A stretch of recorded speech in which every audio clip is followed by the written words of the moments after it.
Hello friends, America இப்போ அடி மேலே அடி வாங்கிட்டு இருக்காங்க. அமெரிக்காவோட டாப் பிராண்ட்ஸ் எல்லாத்தையும் அடிச்சு நொறுக்க போகிறோம் அப்படின்னு சொல்லிட்டு சீனா சொடக்கு போட்டு சவால் விட்டுருக்காங்க. இவ்வளோ நாளாக எப்போ பார்த்தாலும் பார்டரில் பிரச்சனை பண்ணிகிட்டே இருந்த சீனா இப்போ இந்தியன்ஸை எங்கள் நாட்டுக்கு வாங்க அப்படின்னு சொல்லிட்டு பல்வேறு விதமான சலுகைகளை அனௌன்ஸ் பண்ணியிருக்காங்க. ஒவ்வொரு நாளும் புதுசு புதுசாக டேக்ஸ் ஹைக் பண்ணிகிட்டே இருந்த அமெரிக்கா சீனாவை இப்போது எங்கள் பேச்சுவார்த்தைக்கு வாங்க வாங்கன்னு சொல்லிட்டு அடிபணிஞ்சு போயிருக்காங்க. இப்படியே டேக்ஸ் போட்டே போயிட்டு இருக்கறனால அமெரிக்கா பொருளாதாரம் அதெல்லாம் பாதாளத்துக்கு போகும் அப்படின்னு சொல்லியிருக்காங்க. இந்த ட்ரேட் வார்னால உலக எக்கனாமியே ரொம்ப மோசமடைந்து இருக்கிற சூழ்நிலையில் இந்தியாவுக்கு மட்டும் இது சாதகமாக பார்க்கப்படுது. இதன் பின்னணி என்ன அப்படிங்கிறதையெல்லாம் இந்த வீடியோவில் டீட்டெயில்டாக பார்க்கலாம். அமெரிக்காவோட டாப் பிராண்ட்ஸான ஐஃபோன்லேருந்து அடிடாஸ்லேருந்து நைக்லேருந்து எல்லாமே எங்கள் நாட்டில் உருவானது தான் அப்படின்னு சொல்லிட்டு இந்த சீக்ரெட்டை உடைக்க தொடங்கியிருக்காங்க. ஸோ சின்ன பொருள்லேருந்து பெரிய பொருள் வரைக்கும் எல்லாமே எங்கள் நாட்டில் உருவானது தான். டெய்லி யூஸ் பண்ணுற வாட்ச்லேருந்து மொபைல் ஃபோன்லேருந்து லேப்டாப்லேருந்து லெதர் பேக்லேருந்து எல்லாமே எங்கள் நாட்டில் தயாரித்து வேறு நாடுகளில் போய் அசம்பிள் பண்ண ப்ராடக்ட் தான். இதில் ஒரு சில பொருட்கள் பார்த்திங்கன்னா ஃபுல்லி சீனாவில் தான் மேட் பண்ணினது அப்படிங்கிற ஒரு சீக்ரெட்டை உடைச்சிருக்காங்க. இவ்வளோ நாளாக இதை பற்றி மேனுஃபேக்சர்ஸோ ஃபேக்ட்ரியோ அந்த சீனாவோ வெளியிட்டது இல்லை. இப்போது அந்த கான்ஃபிடென்ஷியாலிட்டி கான்ட்ராக்டையும் இன்டெலெக்சுவல் ப்ராப்பர்ட்டி கான்ட்ராக்டையும் பிரேக் பண்ணியிருக்காங்க. இதனால் இந்த பெரிய உண்மையை உலகத்துக்கு சொல்ல ஆரம்பிச்சிட்டாங்க. சின்ன பொருளிலிருந்து தொடங்கி அனைத்து பெரிய பொருட்களான டெய்லி யூஸ் பண்ணுற ஷாம்பு டவ்லேருந்து ஐக்கியா பிராண்ட்லேருந்து கிட்கேட்லேருந்து ஓரியோ பிஸ்கட்லேருந்து பிரிங்கிள்ஸ்லேருந்து எல்லாமே சீனாவில் மேனுஃபேக்சர் பண்ணி அமெரிக்காவில் சேல் ஆகிற பொருட்கள் தான். ஸோ இதனால் சீனா என்ன சொல்கிறாங்க அப்படின்னா, ஃபார் எக்ஸாம்பிள் ஒரு பென் அமெரிக்காவில் வாங்கணும் அப்படின்னா $1 வித்துட்டு இருந்த பொருளை இப்போ டேக்ஸ் ஹைக் 245% டேக்ஸ் போட்டிருக்காங்க. இதுக்கப்புறம் நீங்கள் $3.45 கொடுத்து வாங்க வேண்டியதாக இருக்கும். ஸோ இதனால் யாரும் அங்கே போய் வாங்காதீங்க, எங்கள் நாட்டுக்கே டைரெக்டாக வாங்குங்க. உங்களுக்கு டைரெக்டாக பிராண்ட் நேமே இல்லாமல் வேணாலும் மேனுஃபேக்சர் பண்ணி கொடுக்குறோம். நீங்கள் கேட்டிங்கன்னா பிராண்ட் நேம் போட்டு மேனுஃபேக்சர் பண்ணி கொடுக்குறோம், ஒயிட் லேபிள் போட்டு மேனுஃபேக்சர் பண்ணி கொடுக்குறோம், நீங்கள் என்ன கேட்டாலும் நாங்கள் செய்கிறோம் அப்படின்னு சொல்லியிருக்காங்க. ஸோ இதனால் அமெரிக்காவே ஆடி போயிருக்கு. ஏன்னா அமெரிக்காவோட பிஸ்னஸ் இனி பாதிக்கப்பட போல, அமெரிக்காவோட எக்கனாமியும் டவுன் ஆகும் அப்படிங்கிற அச்சத்தில் தான் அமெரிக்கா இப்போ கதிகலங்கி போயிருக்காங்க. இது கிரே மார்க்கெட் கிடையாது, இது எல்லாமே இதுக்கான ப்ரூஃப் எல்லாமே இன்ஸ்டாகிராமில் வீடியோஸ் அண்ட் ரீல்ஸ் இருக்குது. ஸோ இதை பார்த்து நீங்கள் வேணாலும் தெரிஞ்சுக்கலாம் அப்படின்னு அங்கே இருக்கிற மேனுஃபேக்சர்ஸே சொல்லியிருக்காங்க. இப்போது அது மட்டும் பிரச்சனை கிடையாது. இன்னொரு பிரச்சனை என்ன அப்படின்னா, பூமாங்கிற ஒரு பிராண்டை நீங்கள் சீனா இனிமேல் இந்த டேரிஃப் அதுக்கப்புறம் பூனா அப்படிங்கிற ஒரு நேமில் சேஞ்ச் பண்ணி விற்பாங்க. இது பிரச்சனை கிடையாது. பூமாங்கிற பிராண்ட் அமெரிக்காவில் சேல் பண்ணுறதும் இங்கே பூனான்னு சொல்லிட்டு சீனா மற்ற கண்ட்ரிக்கு சேல் பண்ணுறதும் குவாலிட்டி ஒன்றா தான் இருக்கும். ஸோ இதனால் மக்கள் டைரெக்டாக கம்மி காசில் சீனா கொடுக்கும்போது அதை தான் வாங்குவாங்க. அமெரிக்காவோட பூமா பிராண்டை யாரும் வாங்க மாட்டாங்க. ஸோ அதுக்கு என்ன ஆகும், பிஸ்னஸ் கண்டிப்பாக அஃபெக்ட் ஆகும். இதுதான் இப்போ இருக்கிற பிரச்சனை அமெரிக்காவுக்கு. ஸோ இதை எப்படி சமாளிக்க போகிறாங்கன்னு தெரியல. இப்போ சீனா அண்ட் அமெரிக்காவோட ட்ரேட் வார் பீக்கில் இருக்குது.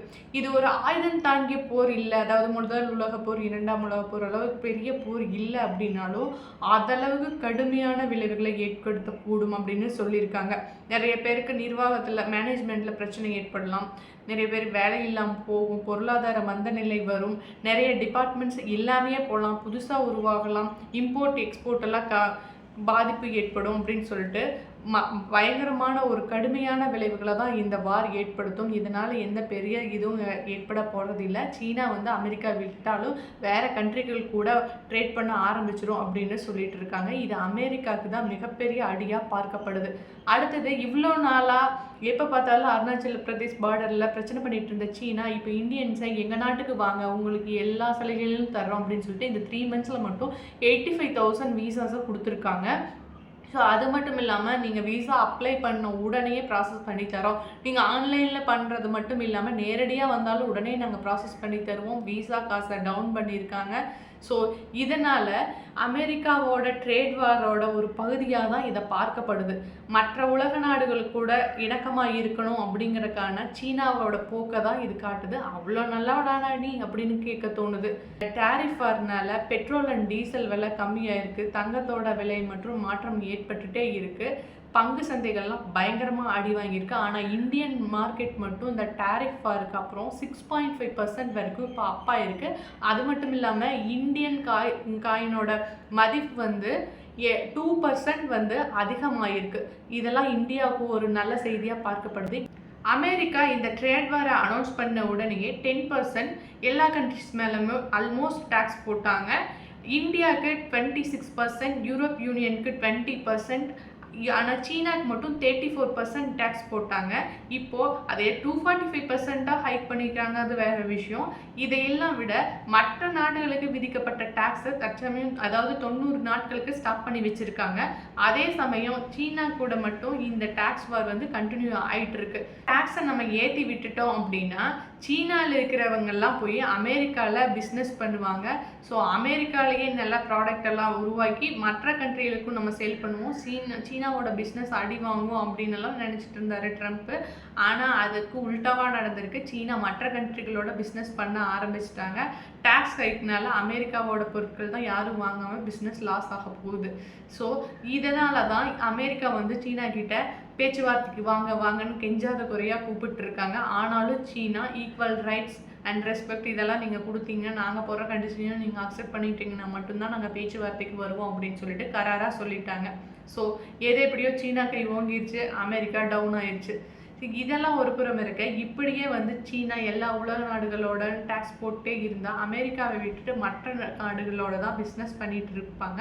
அதனால அமெரிக்காவோட பொருளாதாரம் தான் அதல பாதாளத்துக்கு போகும் அப்படின்னு சொல்லிட்டு அமெரிக்காவோட ஃபினான்ஷியல் எக்ஸ்பர்ட்ஸே ஆணித்தரமாக சொல்கிறாங்க. இதனால தான் அமெரிக்காவோட பங்கு சந்தையும் பயங்கரமாக அடி வாங்கியிருக்கு. அடுத்தது பார்த்திங்கன்னா இதுக்கு எல்லாமே வந்து இந்தியாவுக்கு ஒரு வாய்ப்பாக தான் பார்க்கப்படுது. ஏன்னா சீனா தான் உலகத்திலேயே மிகப்பெரிய மேனுஃபேக்சரிங் கண்ட்ரி. அந்த கண்ட்ரினிவே அமெரிக்கா வந்து இப்போ டேக்ஸ் போட்டு இனிமேல் ட்ரேட் பண்ணுறாங்க அளவுக்கு ஸ்டாப் பண்ணி வச்சிருக்கிறதுனால சீனாவோட வாய்ப்புகள் எல்லாமே இந்தியாவுக்கு தான் வரும். ஸோ இதனால தான் அமெரிக்கா 26% வந்து இந்தியா மேலே டேக்ஸ் போட்டும் இதை பற்றி எதுவுமே பேசாமல் கமுக்கமாக இருந்தாங்க. அதோட பலன் வந்து இனிமேல் பார்க்க போகிறாங்க. அதனால தான் இந்தியன் பங்குச்சந்தைகளும் ஏறிக்கிட்டே போகுது. ஸோ இதை பற்றி நீங்கள் என்ன நினைக்கிறீங்க அப்படிங்கிறத கமெண்ட்டில் லீவ் பண்ணுங்கள்.